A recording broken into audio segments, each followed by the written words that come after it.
चलो बच्चों, आपने पृथ्वी के बारे में तो बहुत कुछ पढ़ लिया, ठीक है। आज शुरुआत करते हैं सूरज के बारे में। ये धूप काहे से निकली हुई है इतनी तेज? सूरज से। इस धूप से कुछ फायदा है आपको? क्या क्या फायदे हैं?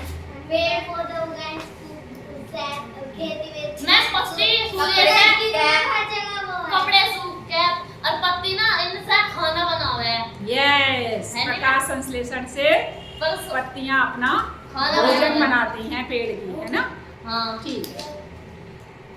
और सूर्य से हमें भी जीवन मिलता है। मैं जब सर्दी आता तो निकल रही है कुर्सी बैठे धूप निकलेगी। जब उसमें धूप निकलती तो धूप ही ना निकली कहाँ मंडी। चलो ठीक है, बहुत अच्छी बात। आपने काफी सारी चीजें बता दी। आज उसी सूरज के बारे में कुछ बढ़िया बढ़िया इंटरेस्टिंग सीखते हैं, ठीक है। देखो, सूर्य एक गैसों का गोला है, ठीक है। वैसे सूर्य को बोल देते हैं कि सूर्य एक तारा है। इतने सारे तारे हैं, वो भी गैसों के गोले ही हैं। इस तरह से सूर्य भी गैसों का गोला है। आप सवाल की सूर्य में गैसें कौन कौन सी हैं? सूर्य में दो गैसें होती हैं, एक हाइड्रोजन और दूसरी हीलियम, ठीक है। पहला सूर्य गैसों का गोला है और उसमें दो गैसें हैं, कौन सी? हाइड्रोजन और हीलियम। अब इसमें जो सूरज जलता है, सूरज जो रोशनी देता है वो कैसे देता है रोशनी? कि उस प्रक्रिया को कहते हैं नाभिकीय संलयन। क्या बोलते हैं उस प्रक्रिया को? नाभिकीय संलयन। अब अगला सवाल कि नाभिकीय संलयन क्या होता है? उस प्रक्रिया में हाइड्रोजन और हीलियम दोनों के जो अणु हैं वो आपस में मिलते हैं, ठीक है। एक आप कभी पढ़ोगे नाभिकीय विखंडन। विखंडन में क्या होता है? अणु टूटते हैं तब ऊर्जा मिलती है। और सूर्य के अंदर क्या है? हाइड्रोजन और हीलियम के अणु मिलते हैं तब ऊर्जा बनती है। समझ गए? संलयन का मतलब क्या हुआ? मिलना आपस में, ठीक।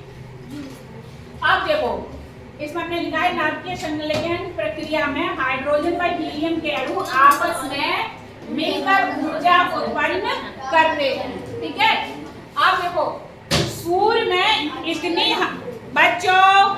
सूर्य में इतनी हाइड्रोजन और हीलियम है कि वो अरबों साल तक जलता रह सकता है। समझ गए? Yes ma'am. अरबों साल तक जलता हुआ रह सकता है। कितने साल? अरबों साल तक इतनी हाइड्रोजन और हीलियम गैस है उसमें मौजूद, ठीक है। अब एक अगला सवाल कि सूर्य का प्रकाश यानी सूर्य की रोशनी जो धरती तक आती है, वहां से लेके यहाँ तक, जैसे सूर्योदय पृथ्वी यानी वहाँ से 8 मिनट 20 सेकंड। यस, सूर्य के प्रकाश को धरती तक पहुँचने में 8 मिनट और 20 सेकंड लगते हैं। सुनो सुनो सुनो बच्चों, 8 मिनट और 20 सेकंड लगते हैं। और वो भी कब लगते हैं? जब प्रकाश की जो गति होती है, जैसे आप यहाँ पे एक बल्ब जलाओ तो एकदम कमरे में रोशनी हो जाती है जी मैम। तो कितना फास्ट है कि एकदम बल्ब जलते ही एकदम पूरी रोशनी हो गई।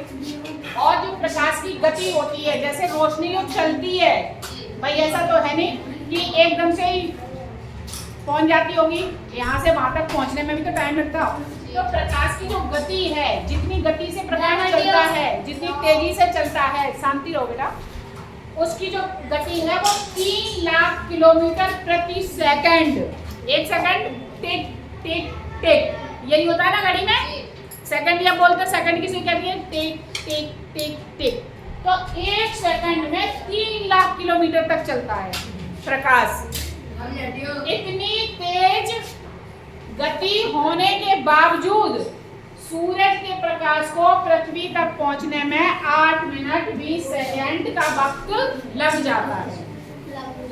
इमेजिन करो कितनी देर होगा सूरज, कितनी दूर होगा सूरज। चलिए अगला करते हैं। प्रकाश एक वर्ष में जितनी दूरी तय करता है उसे प्रकाश वर्ष कहते हैं। विज्ञान में आप पढ़ते होंगे कि कितने प्रकाश वर्ष दूर है, कितने प्रकाश वर्ष। तो जो प्रकाश वर्ष क्या होता है कि एक वर्ष में प्रकाश जितनी दूरी तय करता है उसको प्रकाश वर्ष कहते हैं। ठीक है, अन्य तारों की तरह सूर्य भी एक तारा है, ये हमने आपको पहले ही बता दिया था। ठीक है, सूर्य से पृथ्वी की दूरी लगभग 15 करोड़। वैसे है उन